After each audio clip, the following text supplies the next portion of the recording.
Sementara itu di Jakarta, pemirsa, Pemprov DKI meminta Dinas Kesehatan dan Dinas Pertanian agar rutin melakukan pemeriksaan kepada hewan ternak. Hal itu dilakukan untuk menghindari penyakit PMK menjelang Hari Raya Idul Adha. Seiring mewabahnya penyakit mulut kuku PMK pada sapi, Pemprov DKI Jakarta mewanti-wanti badan usaha milik daerah atau BUMD, Dharma Jaya, dan dinas terkait untuk melakukan langkah antisipasi terjadinya penyebaran penyakit tersebut. Antisipasi tersebut bisa dilakukan dengan monitoring langsung dan pemeriksaan sapi dari kandang ke kandang.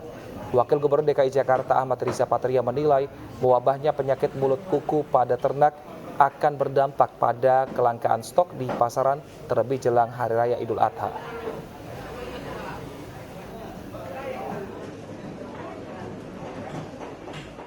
Penyakit mulut dan kuku ini di beberapa daerah semakin meluas, semakin marak, dan ini akan berdampak pada harga jual sapi, khususnya menjelang Idul Adha ya. Di Lebaran Kurban ini ada peningkatan kebutuhan, umumnya diikuti dengan peningkatan harga sapi.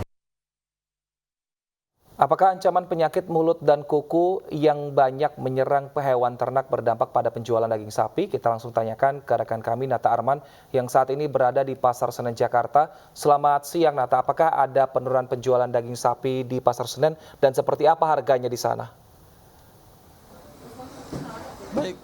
Baik Wilson dan juga pemirsa, terkait dengan harga daging sapi yang kian melonjak hingga dengan saat ini menembus angka Rp150.000 per 1 kilogram.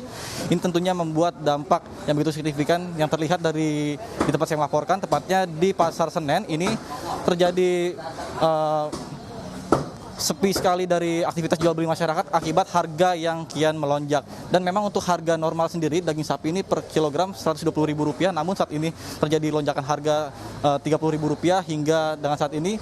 Tadi kami sempat berbincang dengan beberapa pembeli yang dimana mereka mengeluhkan terkait dengan kenaikan harga yang begitu signifikan sehingga membuat mereka yang biasanya membeli 2 kg sampai dengan 3 kg, mereka hanya membeli sekitar 1 kg saja. Dan untuk mengetahui seperti apa dampak yang dirasakan oleh para pedagang penjual daging sapi, saat ini sudah bersama kami Bapak Ahmad Suhaini.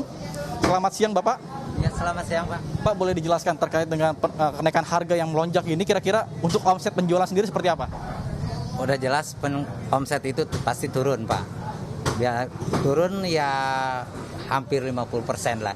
Sedangkan sekarang aja pembelinya nggak ada gitu. Karena harga terlalu tinggi, jadi para konsumsi nggak bisa beli gitu. Jangka waktu itunya harganya terlalu tinggi Pak. Baik. Kan sekarang lagi marak-maraknya nih virus PMK kan, penyakit mulut dan kuku pada hewan ternak. Ini apakah salah satu penyebabnya juga Pak?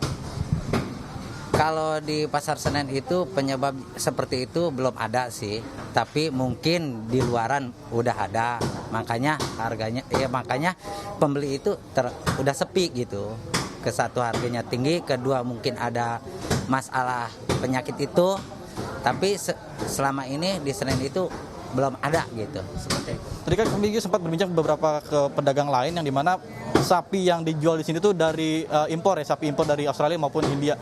Kira-kira apakah sampai dengan saat ini sudah ada kabar penyakit serupa Pak? Tapi belum ada sih, belum ada ya. Maksudnya cuma di daerah aja yang ada. Gitu. Baik, harapannya Pak? Harapannya ke depan ya mudah-mudahan harga bisa stabil, para pedagang bisa jual normal, pembeli jadinya siap beli gitu, terjangkau harganya gitu. Terima kasih banyak Bapak informasi diberikan ya Pak. Pemirsa, seperti kita ketahui bersama bahwa memang terkait dengan kenaikan harga daging sapi yang kian melonjak sampai dengan Rp140.000 ini tentunya membuat daya jual beli masyarakat dan omset para pedagang menurun, sehingga diharapkan bagi pemerintah segera bisa menyelesaikan terkait dengan permasalahan tersebut sehingga daya jual beli masyarakat bisa kembali seperti sedia kala. Kembali ke studio, Wilson. Baik, Nata Arman, terima kasih atas laporannya langsung dari Pasar Senen Jakarta. Selamat bertugas kembali.